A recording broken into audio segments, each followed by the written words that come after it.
Saya yakin di antara ratusan atau ribuan pengunjung pada malam hari ini hanya 1-2 orang yang pernah kemudian ikut menelaah basis panjenengan. Tetapi saya yakin kebanyakan mereka termasuk saya bersyukur dengan adanya basis panjenengan. Artinya apa? Penerimaan terhadap basis panjenengan bukan karena kami paham basis panjenengan, tetapi basis panjenengan menjawab keresahan kami selama ini terhadap perilaku-perilaku para baklawi atau habaib ini yang khususnya di Indonesia, khususnya kepada kita para santri dan kaum nabiyin yang jadi targetnya. Ini perilakunya sudah bahasa istilah Jawanya adalah keterlaluan, memaksa untuk kadang-kadang meminta sejumlah nominal uang dan lain-lain. Jadi kami begitu senang dengan adanya tesis panjenengan, walaupun sampai hari ini saya pribadi pun belum pernah membaca tesis panjenengan, tapi saya bersyukur.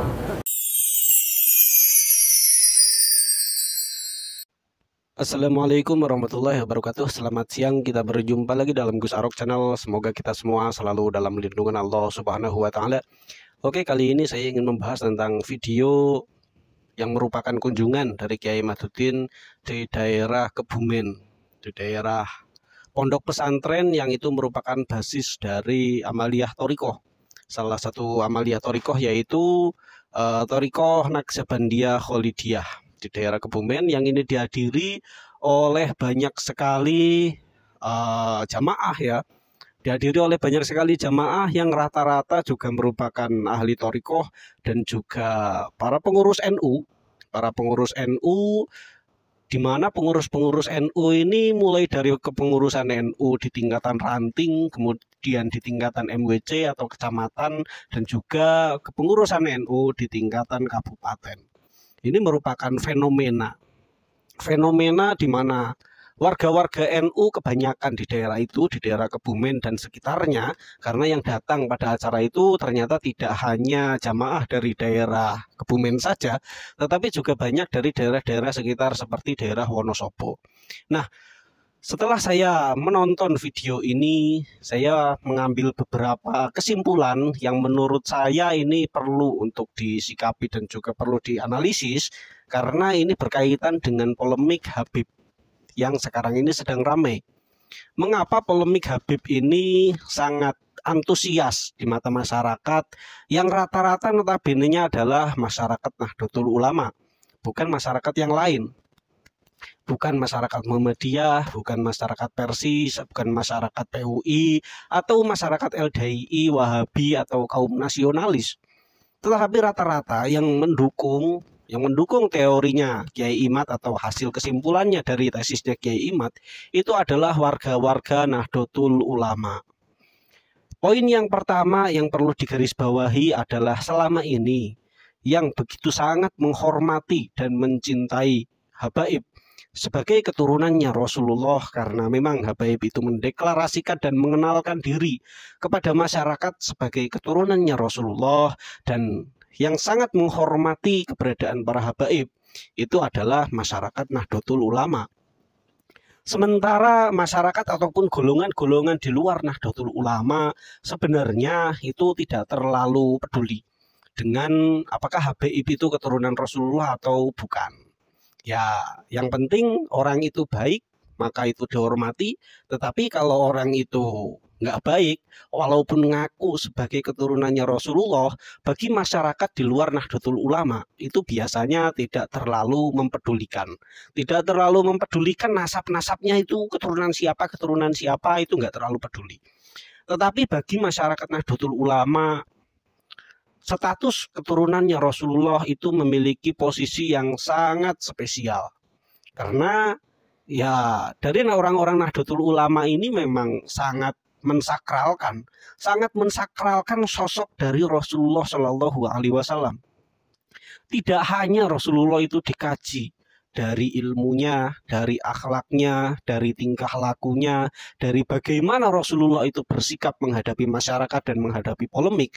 Namun juga masyarakat NU itu sangat mensakralkan keberadaan Nabi Muhammad SAW.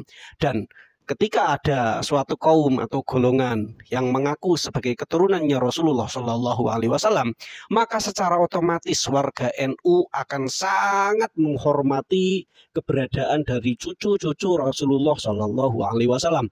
Karena pada hakikatnya yang dihormati oleh masyarakat NU itu adalah bukan sosok cucu dari Rasulullah SAW itu sendiri, tetapi melihat sosok dari Rasulullah itu sendiri yang merupakan junjungan dari kaum muslimin.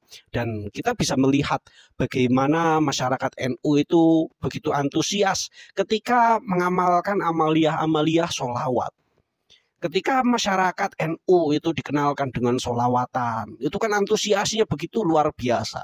Ketika masyarakat NU itu mengharapkan syafaatnya Rasulullah SAW, itu sangat luar biasa antusiasnya terhadap aktivitas-aktivitas yang berhubungan dengan keberadaan dari Rasulullah SAW. Maka ya tidak aneh ketika habaib-habaib ini berkembang di Indonesia, masyarakat NU sangat menghormati dan sangat menjunjung tinggi harkat dan martabat dari cucu baginda Rasulullah SAW. Maka jangan aneh ketika sekarang ada suatu tesis yang menyatakan bahwa habaib itu bukan bagian dari cucu Nabi Muhammad SAW. Yang pertama kali mendukung dan sangat antusias terhadap pembatalan nasab Alawi itu adalah masyarakat Nahdlatul Ulama itu sendiri. Karena dalam konteks sosial selama ini pun yang menjadi korban dari pengkapitalisasian nasab habaib itu adalah warga Nahdlatul Ulama. Ketika habaib ini datang kepada masyarakat, kemudian meminta sumbangan-sumbangan, meminta uang, sejumlah uang kepada para kiai, itu rata-rata yang didatangi itu adalah orang-orang yang menghormati para habaib. Siapa yang menghormati? Ya, para kiai NU itu sendiri. Para kiai NU yang dengan sangat jatuh cintanya kepada Rasulullah sehingga sangat menghormati cucu-cucunya. Ketika cucunya datang ke pondok pesantrennya, walaupun dengan sikap-sikap yang tidak mencerminkan akhlaknya Rasulullah, tetapi masih sangat dijamu oleh kiai-kiai NU. Karena yang dilihat bukan habibnya, tetapi yang dilihat itu adalah silsilah ke atasnya yang mengaku sebagai keturunan dari Rasulullah SAW. Dan dalam perjalanan habib-habib yang banyak sekali kita menemukan, habib-habib yang dawir-dawir, itu datangnya bukan kepada masyarakat-masyarakat kecil yang tidak begitu paham dengan agama, tetapi yang didatangi adalah orang-orang NU yang memang statusnya itu ya memahami tentang bagaimana indahnya dari Rasulullah SAW, yaitu para kiai-kiai. Kiai-kiai yang didatangi, kiai-kiai yang menjadi korban dari habib-habib yang dawir-dawir. Kalau di luar kiai NU, saya kira nggak terlalu peduli kok. Kalau seandainya ada habib datang ke orang Cina semisal, karena yang kaya itu kan ya sebagian ada di Cina. Orang Cina nggak peduli dengan habib itu. Kemudian kalau ada habib datang ke pengusaha yang bukan NU, orang kaya itu juga nggak peduli dengan nasab ya habib atau apa gitu. Yang didatangi pasti selalu orang-orang NU. Orang-orang NU terutama kiai-kiai yang memang secara karakter dan secara spiritual itu sangat mengharapkan kedekatan dengan Rasulullah SAW.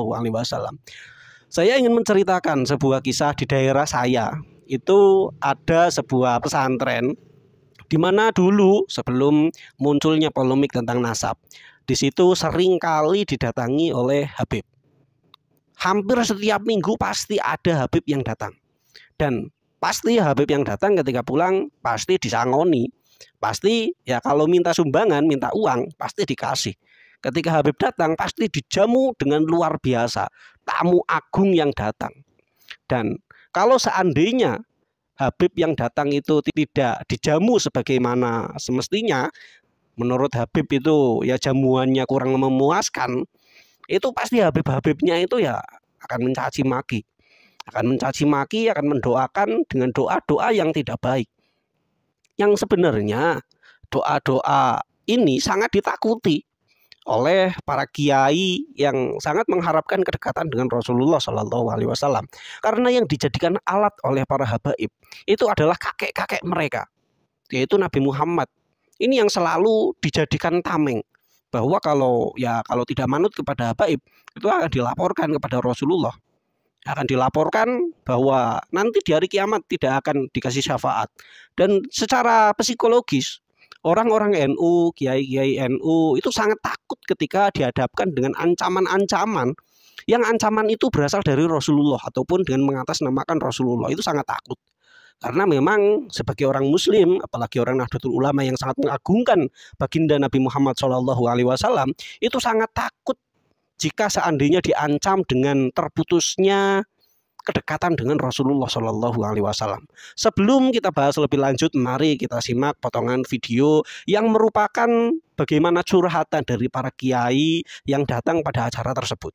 Mari kita saksikan. Assalamualaikum warahmatullahi wabarakatuh. Waalaikumsalam warahmatullahi wabarakatuh. Langsung awal datang apa kiai iman.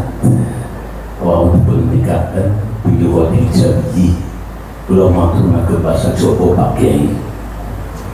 Waktu ini nopo takon nopo wajib curhat ini. Terus niki Pak Kiai. Pertama, udah bersyukur kalian Allah Subhanahu Wa Taala dan terima kasih kepada Pak Kiai yang selama ini hatiku padu derek. Pahami, hati saya diberontak. Satu sisi orang mengatakan bahwa habaib itu turunan Nabi.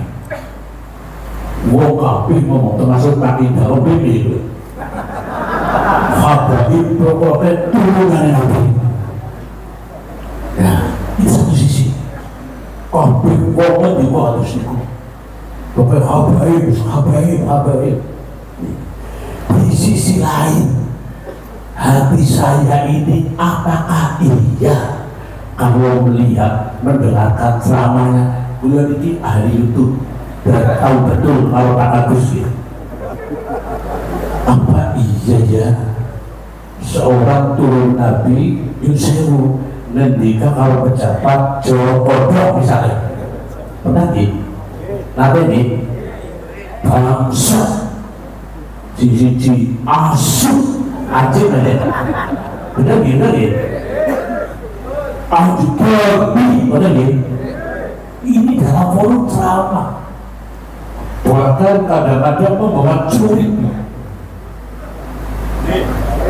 lagi hati saya bertanya betulkah itu adalah titisan Rasul bahasa saya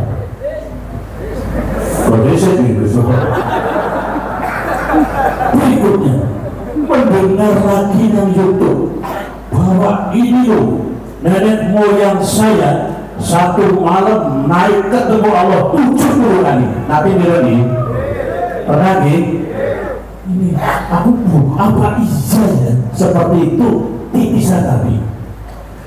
Terus lagi saya mendengarkan ada seorang nenek moyang habaib ini bisa mengusir malaikat mungkar nakir itu.